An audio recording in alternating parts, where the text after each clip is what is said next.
Welcome ladies and gentlemen, my name's EDDBUD and welcome to my half marathon racing shoes shootout. So for the Salisbury Half Marathon I have the choice of some great racing shoes to try out while searching for a personal best over that half marathon 13.1 mile distance. But which shoe should I opt for? An easy choice, right? Surely it's got to be the Nike Vaporfly Next %. But wait, there are some considerations I need to take into account before I select a shoe for that race. So I've got three main contenders for the race. I'm going to go through those and then talk about some of the pros and cons of those before making an ultimate decision at the end, with the help of you, the viewers. So who's the first contender? First up, the current champion, the Vaporfly 4% Gakuso edition. So the Vaporfly 4% Gakuso was the shoe I used for the Heron Half Marathon. That's my current personal best time, 1 hour 34 minutes. I reckon I can get slightly better than that. Strava came up, the half marathon distance had been achieved quite before the end of that one actually. It was about a good couple of minutes before the end.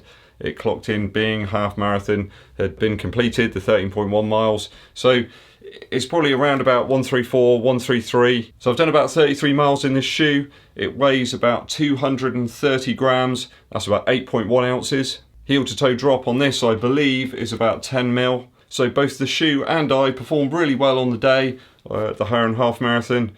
I did have one slight issue with that, which was in the lacing. Towards about the 10th mile, around about this area of my foot, I started getting a little bit of pain and discomfort. I later found out that that was to do with the shoe being a little bit over tight.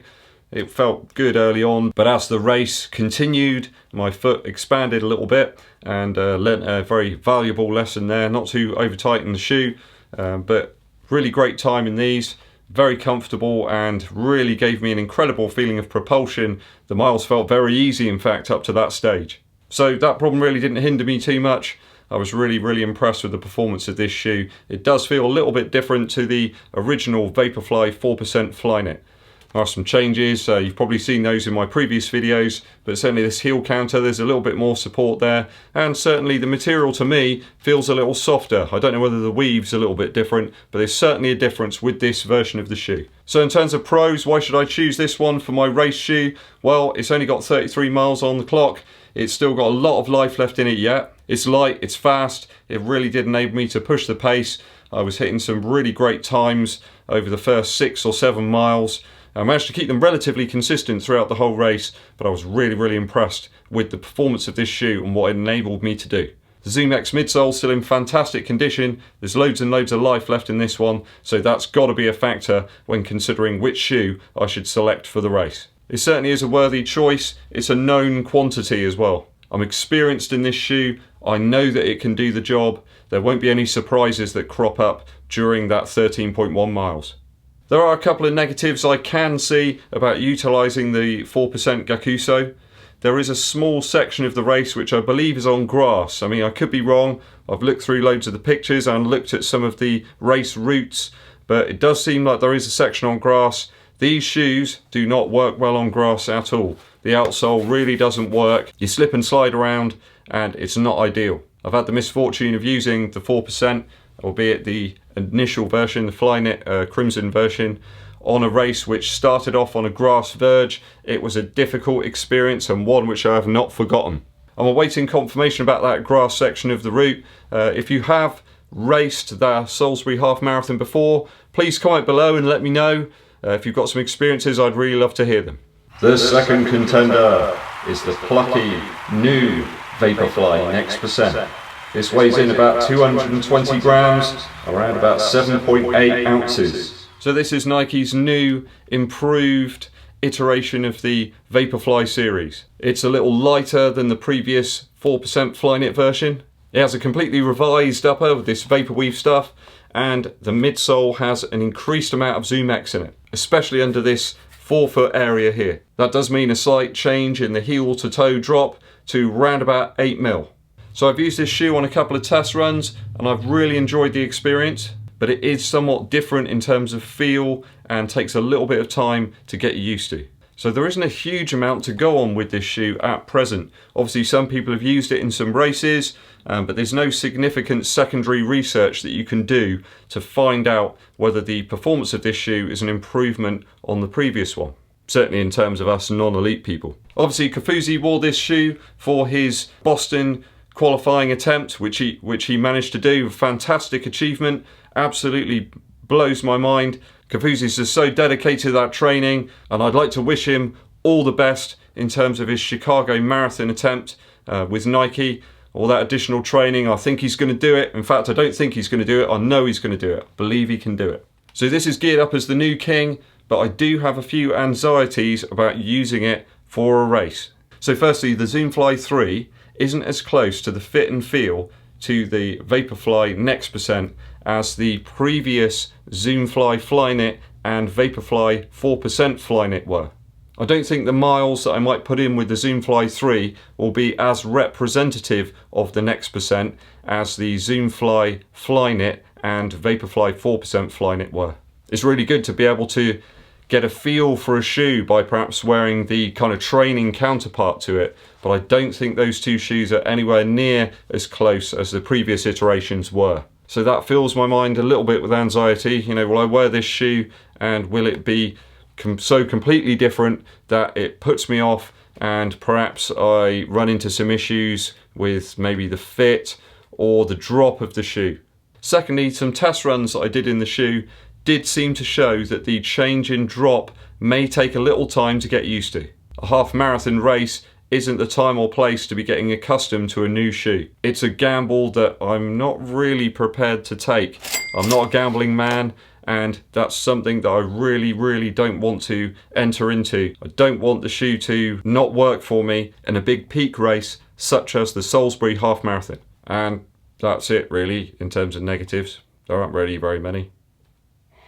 It smells good too. The wildcard entry, the Hoka Oni Carbon X, weighing in at 260 grams or 9.2 ounces. There's a spider crawling on one of my shoes. Spiders in my shoes. Get those spiders off my shoes.